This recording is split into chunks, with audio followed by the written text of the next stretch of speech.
پتہ نہیں کیا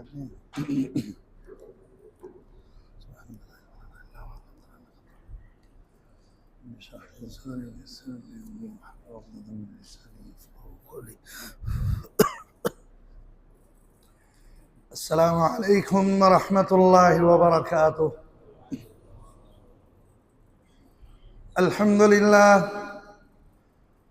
الحمد لله وكفى والصلاة والسلام على سيد الرسل وخاتم الأنبياء وعلى آله وأصحابه الذين اصطفى.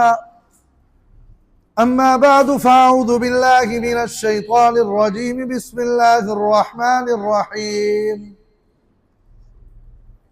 قد أفلح من تزكى وذكر اسم ربه فصلى بل تؤثرون الحياة الدنيا والآخرة خير وأبقى. صدق الله مولانا العظيم وبلغنا رسوله النبي الأمين الكريم ونحن على ذلك لمن الشاهدين والشاكرين والحمد لله رب العالمين. محترم سامعین کرام، رمضان المبارک اختتام کی طرف بڑی تیزی کے ساتھ رواں دواں ہے. آج رمضان المبارک کی 23 تاریخ ہے. نبی پاک صلی اللہ علیہ وسلم کا فرمان ہے کہ میری امت کے اندر لوگوں کی عمروں کا تناسب اور ایوریج 60 سے 70 سال رہ جائے گی. خود جناب رسول اللہ صلی اللہ علیہ وسلم کا وصال 63 سال کی عمر میں ہوا. اللہ تعالی کی حکمت ہے اور مسلمانوں پر اللہ کا بہت بڑا احسان اور انعام ہے کہ اللہ نے ہمیں رمضان کا مہینہ عطا فرمایا. شاید اس سے بڑا کوئی بخشش کا سامان اور ذریعہ عالم اسباب میں اللہ کی طرف سے ایک مسلمان کے لیے اور کوئی شے نہیں جتنا رمضان ہے. خوش نصیب ہیں وہ لوگ جنہوں نے رمضان میں اللہ کو راضی کیا، اللہ کے حکموں کو پورا کرنے کی کوشش کی، راتوں کا قیام کیا، اللہ سے دعائیں مانگی. اللہ ہم سب کے اعمال قبول فرمائے. یہ رمضان کے آخری 10 دن اللہ سے اپنے اعمال کی قبولیت کا سوال کرنے کا موقع ہے، اپنے اعمال کا بدلہ اور جزا لینے کا موقع اور وقت ہے. اس کا ایک ایک لمحہ انتہائی قیمتی ہے. اللہ ہم سب کو جہنم سے آزاد فرمائے.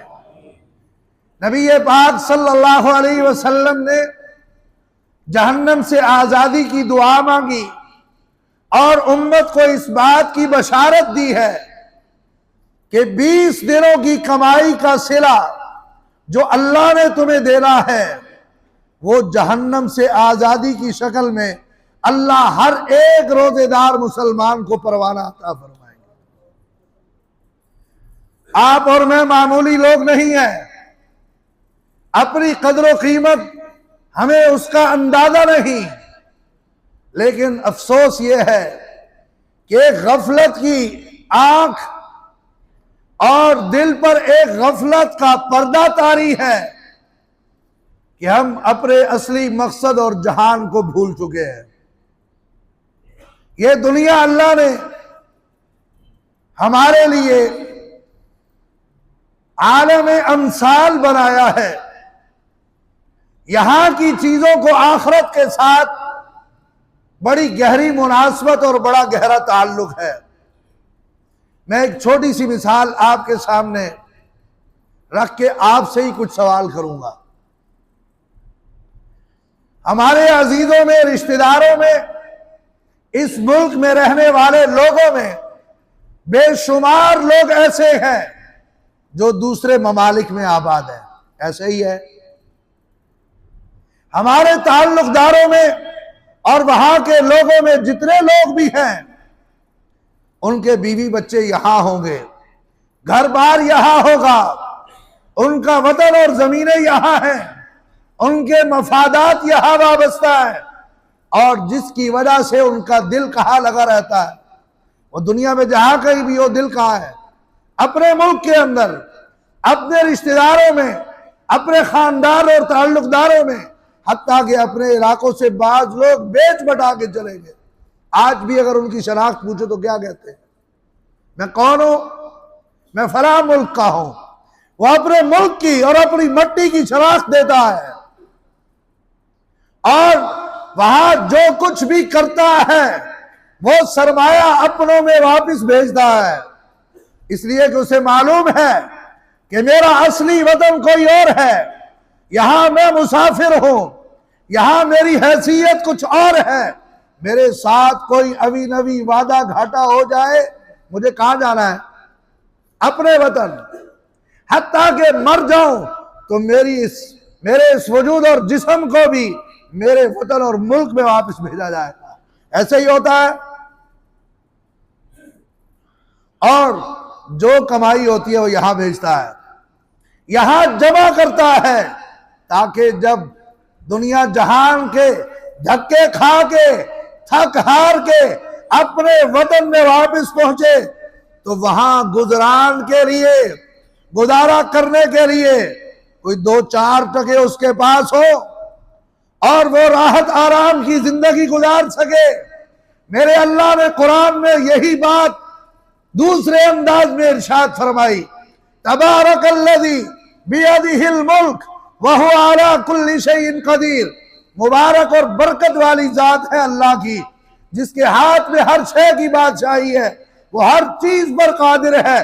الذی خلق الموت والحیات لیبلوکم ایکم احسن عملا، کہ اللہ نے دنیا کی زندگی صرف اس لیے بنائی ہے کہ وہ یہاں دارالامتحان میں تمہیں آزمانا چاہتا ہے، کون یہاں آ کر اس امتحان گاہ میں دل لگاتا ہے، کون صرف جواب دہی کے لیے اپنا وقت گزار رہا ہے اور اس کو کوئی غرض نہیں، یہاں رہ کر اسے کوئی دلچسپی نہیں اس امتحان گاہ میں، وہ ہر وقت اس فکر میں ہے کب یہ وقت ختم ہو اور میں باہر نکلوں اس آزمائش سے، اس امتحان سے۔ اور فرمایا کہ آخرت کے ساتھ ایک انسان کا تعلق ایسا ہی ہے کہ ہم نے اسے یہاں بھیجا، جا کے 60 سال، 70 سال، 80 سال، 100 سال، 200 سال، 250 سال، نوح علیہ السلام کے زمانے میں جاؤ تو 1000 سال کی عمریں بھی ملے گی، لیکن اس کے بعد بالآخر ایک وقت تمہارے اوپر آئے گا کہ تیرے اپنے پیارے تجھے کندھوں پہ اٹھا کے قبر تک لے جائیں گے، بخشش کی دعا مانگنے کے بعد۔ جس کو تجھ سے جتنی محبت ہوگی، جتنی زیادہ محبت ہوگی، وہ اتنی زیادہ مٹی ڈالے گا۔ ایسا ہی ہے، ہاں، یہ میں نے مشاہدہ کیا کئی دفعہ کہ اولاد کا، بہن بھائیوں کا جی نہیں بھرتا قبر پہ مٹی ڈالتے ہوئے، ان کے دل کو سکون ملتا ہے مٹی ڈال کر، اور زبان سے وہ کہتے ہیں منہا خلقناکم وفیہا نعیدکم، تو کوئی اور مخلوق نہیں ہے، مٹی سے پیدا ہوا تھا، آج تو بے قیمت ہو کر تجھ سے روح کا تعلق ختم ہوا، آج تجھے اس مٹی میں واپس بھیجتے ہیں، تو اپنے اصل جہان میں واپس جا رہا ہے۔ وَفِيهَا نُعِيدُكُمْ، اسی مٹی میں اللہ نے تجھے واپس بھی لوٹانا ہے۔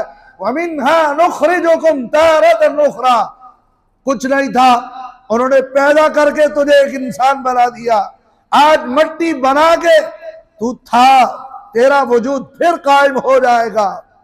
ایسے ہی ہے، تو کس کا گھر ہے دنیا؟ کسی کا نہیں۔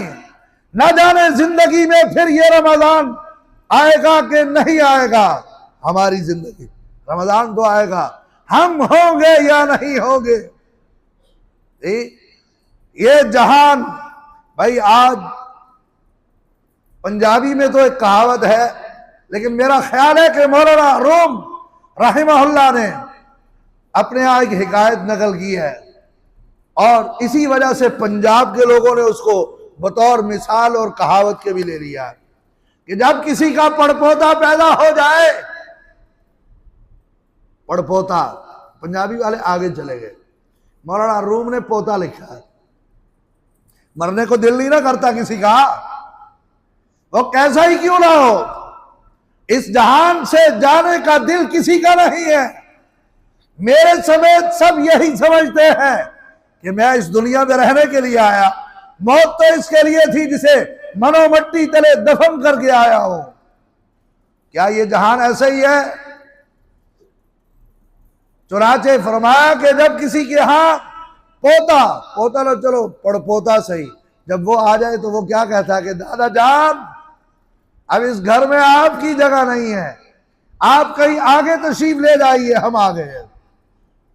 آج ہم سب کے ساتھ ایسے ہی حالات، ایسے ہی معاملات وابستہ ہے، لیکن آخرت سے ہم کیسے غافل ہیں؟ اللہ نے کامیابی اور اس کامیابی کا معیار قرآن میں خود ارشاد فرمایا۔ قرآن بڑی عجیب کتاب ہے، اللہ نے قرآن سے محبت نصیب فرمائے، اہل قرآن سے محبت نصیب فرمائے۔ آپ معمولی لوگ نہیں ہیں جنہوں نے رمضان میں تراویح میں اللہ کا کلام سنایا، فرمایا سننے والے کو سنانے والے کی نسبت بھی ڈبل اجر ملتا ہے۔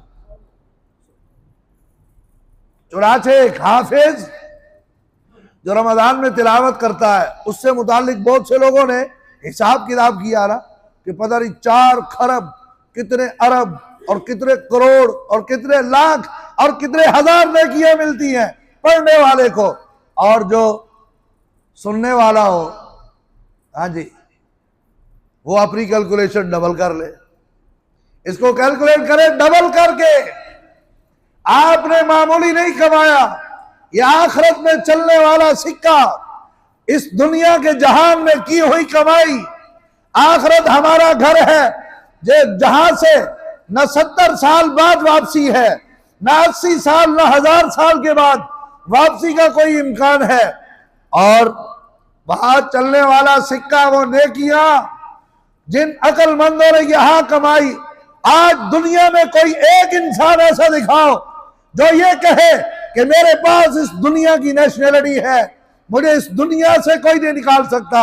امریکہ، یورپ، کسی اور جہان کی نیشنلٹی والے آپ کو ہزاروں نہیں لاکھوں مل جائیں گے کہ ان کو وہاں اس مملکت سے کوئی بے دخل نہیں کر سکتا۔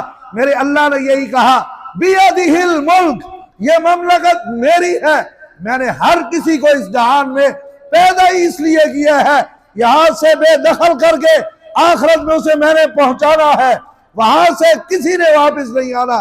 آج اگر میرے اور آپ کے پاس کوئی نیشنلٹی ہے تو وہ کون سی ہے؟ آخرت کی۔ وہ ایک اور بات ہے کہ شہر 2 آباد ہے، جنت اور جہنم، کس کو کہاں رہنا ہے یہ اور معاملہ ہے، لیکن ہر ایک کے پاس جو نیشنلٹی کام آنے والی ہے وہ آخرت کی نیشنلٹی ہے۔ کمایا ہوا وہ کام آئے گا جو آخرت کے لیے بھیجا، کمایا ہوا روزہ کام آئے گا، نماز کام آئے گی، قرآن کی تلاوت کام آئے گی، اللہ کا ذکر اور جناب رسول اللہ صلی اللہ علیہ وسلم پر پڑھا ہوا درود و سلام کام آئے گا۔ آج کا یہ جمعۃ الوداع اصل میں مجھے اور آپ کو انتباہ ہے کہ یاد رکھنا اس زندگی کے اس رمضان کا، شاید تو آج آخری جمعہ پڑھتا ہو، زندگی میں تیرے شاید جمعے تو آ جائیں، لیکن پتہ نہیں رمضان کا جمعہ تجھے پھر مقدر اور نصیب میں ہے یا نہیں۔ اسے غنیمت جان لے، اپنی آخرت کے لیے کچھ کر لے، مسنون اعمال کا اہتمام کر لے۔ سورہ کہف کی تلاوت ہے، صلاۃ تسبیح ہے، صلاۃ الحاجہ ہے، اللہ سے توبہ اور استغفار اور مناجات ہے۔ اس جمعے کے دن میں ایک گھڑی یقینی طور پر ایسی ہے کہ اس دنیا اور جہان اور آخرت کے سب سے بڑے سچے صادق اور مصدوق نے خبر دی ہے جناب رسول اللہ صلی اللہ علیہ وسلم نے کہ اس گھڑی میں جس کے ہاتھ اٹھ جائے اللہ اس کی دعا قبول فرما لیتا ہے۔ تجھے یہ جمعہ پیغام دے رہا ہے، تو اس کو الوداع کہنے نہیں آیا، یہ جمعہ تجھے الوداع کہہ رہا ہے کہ میں جا رہا ہوں، دنیا جہان کا کچھ خرچ کر لے، کبھی بھی اس رمضان کا یہ آج کا جمعہ تو واپس نہیں لا سکتا، اس کی تلافی نہیں ہو سکتی، اس دن کے روزے کا اجر تو کسی اور روزے میں حاصل نہیں کر سکتا۔ جمعۃ الوداع کا اس سے زیادہ کوئی مطلب نہیں ہے۔ کسی مغالطے میں نہ رہے کوئی کہ میں آخری پڑھ آیا ہوں، ہو سکتا ہے تو اپنی اخیر کر کے جا رہا ہو۔ اس لیے رمضان کی باقی راتیں ہو یا دن ہو، آنے والا جمعہ ہو یا یہ جمعہ، اللہ ہمیں اگلا جمعہ بھی رمضان کا نصیب فرمائے۔ یہ بدبخت لوگوں کی علامت ہے جو یہ سمجھتے ہیں، جن کا اللہ پر اعتقاد نہیں، اور وہ یہ سمجھتے ہیں کہ شاید ہمارا نقصان حالات سے لکھا ہے۔ اللہ نے اس ایمان پر سب کو پابند اور لازم کیا ہے۔ وَالْقَدْرِ خَيْرِهِ وَشَرِّهِ مِنَ اللَّهِ تَعَالَى، ہر اچھا اور برا معاملہ وہ اللہ نے تمہاری تقدیر میں لکھا ہوا ہے، وہ تمہارے ساتھ ہو کے رہے گا۔ تمہاری حکومت جب جانی ہے وہ جا کے رہے گی، کسی کا باپ بھی نہیں روک سکتا۔ اگر اللہ نے تمہیں بقا دینی ہے تو کسی جمعے سے تمہیں زوال نہیں آ سکتا۔ جمعے کا دن اللہ نے مبارک بنایا تھا، نہ جانے کس قوم نے ہمیں یہ سبق پڑھایا کہ ہمارے ہاں بلیک فرائیڈے بھی لوگ مناتے ہیں، اور ایک منحوس طبقہ وہ اپنی نحوستوں کو جمعے کے دن کا ذمہ دار قرار دے کے کہتا ہے عید جمعے کی تھی اس لیے ہمارا اقتدار چلا گیا۔ ہمارا اللہ پر کوئی یقین ہے؟ کیا ہم نے کسی خدا کا کلمہ پڑھا ہے؟ کیا ہم کسی پیغمبر کے ماننے والے ہیں؟ سورہ حدید اٹھا کے پڑھو۔ مجھے اور آپ کو اللہ نے ایک پیغام دیا ہے۔ سورہ واقعہ کے بعد 27ویں پارے کی آخری سورت ہے۔ فرمایا هو الذی خلق السماوات والارض، تمہارا اللہ، تمہارا رب وہ خدا اللہ ہے جس نے 6 دنوں میں زمین آسمان پیدا کیے۔ ثم استوى علی العرش، پھر اس کے بعد وہ اللہ عرش کی طرف، اللہ عرش کے اوپر مستوی ہو گیا۔ اس کی تفصیل کا موقع نہیں کہ وہ کیا ہے۔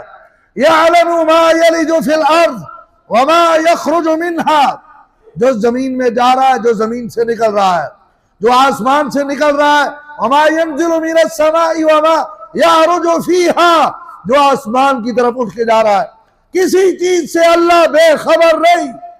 آگے فرمایا یاد رکھنا وَهُوَ مَعَكُمْ أَيْنَمَا كُنْتُمْ، تم جہاں پہ بھی ہوگے وہ اللہ تمہارے ساتھ ہے۔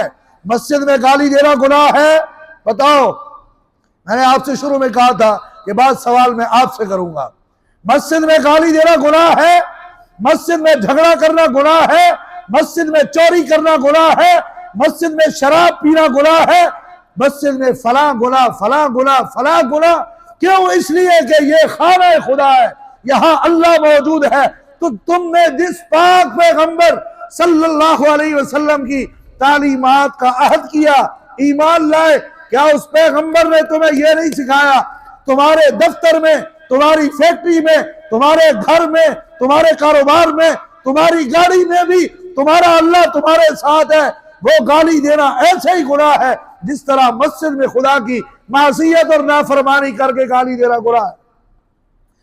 تم روزے میں گناہ کرنا گناہ سمجھتے رہے، کیا تمہیں اس پیغمبر نے یہ اجازت دی ہے کہ جب تمہارا روزہ نہ ہو تو اس صورت میں تم جو مرضی گناہ کر لینا؟ اللہ نے کہا وَهُوَ مَعَكُمْ أَيْنَمَا كُنْتُمْ، اے انسانوں، اے مسلمانوں، یاد رکھنا، روزہ ہو، نماز ہو، گھر ہو، مسجد ہو، خانہ خدا ہو یا کوئی جگہ ہو، حتیٰ کہ زنا کا اڈا ہو، یاد رکھنا تم بے حیا بے شرم ہو گئے، تمہیں احساس نہیں رہا، وگرنہ تمہارا ایمان یہ کہتا ہے وَهُوَ مَعَكُمْ أَيْنَمَا كُنْتُمْ، تمہارا رب ہر جگہ ہر وقت موجود ہے، تمہارے اعمال پر اس کی نظر ہے۔ واللہ بما تعملون بصیر، لہ ملک السماوات والارض یحیی ویمیت وإلی اللہ ترجع الامور، یہ سب اللہ کی صفات ہے۔ وہو علیم بذات الصدور، وہ تمہارے سینوں کے حال کو جانتا ہے۔ جس طرح گناہ کا سوچنا، گناہ کا کرنا نماز میں، مسجد میں، روزے میں، نیک جگہ پاک جگہ پر ممنوع ہے، کسی کلب میں، کسی تماش بینی کے اڈے پر جا کر بھی اللہ کو حاضر ناظر سمجھنا تمہارے ایمان کا تقاضا ہے۔ یہ رمضان رہے یا نہ رہے، گناہ گناہ رہے گا، نیکی اور گناہ میں فرق رہے گا، یہ فرق کبھی ختم نہیں ہو سکتا۔ یہ اللہ نے ہماری تربیت کا مہینہ بنایا تھا کہ تم انسان ہو، تم مسلمان ہو، تمہاری دنیا میں ضرورتیں ہیں۔ کیا تم نے گناہ روزے میں چھوڑے نہیں رکھے؟ تم کوئی اور مخلوق بن گئے تھے؟ کیا رمضان کے بعد تم کسی اور جہان میں چلے گئے ہو؟ یا تمہاری جنس بدل گئی ہے کہ اب تمہارے لیے گناہ کر کو چھوڑنا کوئی مشکل کام ہو گیا ہے؟ اور تم نے تو اللہ کے کہنے پہ حلال چھوڑ دیا تھا۔ کھانا پینا حلال ہے یا نہیں جو ہم نے چھوڑا ہوا ہے، جو افطاری میں کھائیں گے؟ آب زمزم میں اگر ابھی آپ کو دوں تو کون ہے جو اس وقت آب زمزم پیے گا؟ پی لے گا کوئی؟ کیوں؟ بے شک پاک ہے، لیکن میرے اللہ کے حکم کا ادب اور احترام یہ ہے کہ اس وقت سب سے پاکیزہ میرے اللہ کا حکم ہے، اس سے بڑھ کر کوئی شے نہیں، اس سے افضل کوئی پانی نہیں۔ زمزم سے بھی روزہ ٹوٹ جاتا ہے نا، یا کوئی نہیں؟ اللہ ہم سب کو فہم نصیب فرمائے، اپنے اصلی جہان جہاں ہم نے جانا ہے وہاں کے لیے کوئی سرمایہ اکٹھا کرنے کی توفیق عطا فرمائے، جنہوں نے اکٹھا کیا ان کو بچانے کی، اس کی حفاظت کی توفیق عطا فرمائے۔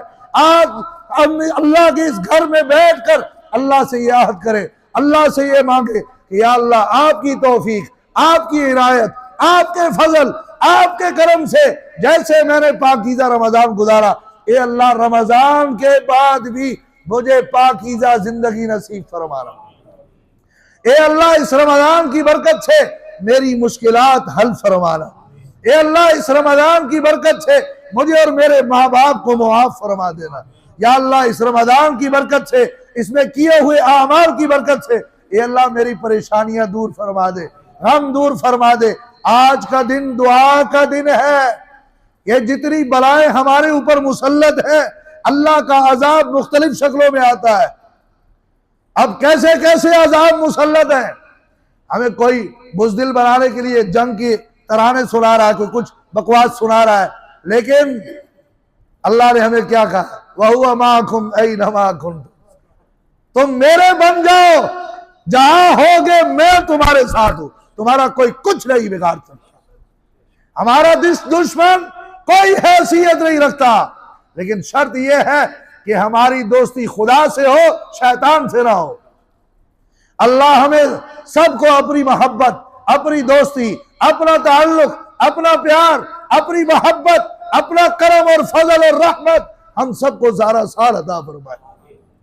حضرت مجدد الفسانی رحمہ اللہ نے لکھا ہے کہ جو آدمی جتنا اچھا رمضان گزارتا ہے، بعد والے 11 مہینے اتنے اچھے اللہ اس کے رمضان کے بدلے میں کر دیتے۔ یہ رمضان بخشش کا سامان ہے، مانگیے اور مانگیے۔ کہیں کسی جگہ ختم قرآن ہو، آ جائیے مانگیے، سپیکر سے دور رہیے، ہاں اللہ سے مانگیے اور مانگیے، وہ مانگنے سے خوش ہوتا ہے، دے کے خوش ہوتا ہے۔ اور ہم لینے والے نہیں ہیں، ہم لینے والے نہیں ہیں۔ یاد رکھنا، مانگنے کا طریقہ حضور نے بتایا، بتاؤ، مانگا ہی نہیں کبھی ہم نے کبھی اللہ سے سوال کیا ہی نہیں جیسے اس سے سوال کرنے کا حق ہے۔ بس آخری بات عرض کرتا ہوں، دعا کا طریقہ سیکھ لیجئے۔ حدیث میں آتا ہے نبی پاک صلی اللہ علیہ وسلم تشریف فرما تھے، ایک صحابی دعا مانگ رہے تھے، میں نے آج صبح بھی یہ بات بتلائی، لیکن نفع کی بات ہے پھر کہتا ہوں۔ نبی علیہ السلام دیکھ رہے تھے کہ یہ کیا کر رہا ہے، کر کیا رہا ہے۔ انہوں نے سب سے پہلے اللہ کی تعریف بیان کی، الحمدللہ رب العالمین والعاقبۃ للمتقین۔ اس کے بعد نبی پاک صلی اللہ علیہ وسلم پر درود شریف پڑھا، اللہم صلی علی محمد وعلی آل محمد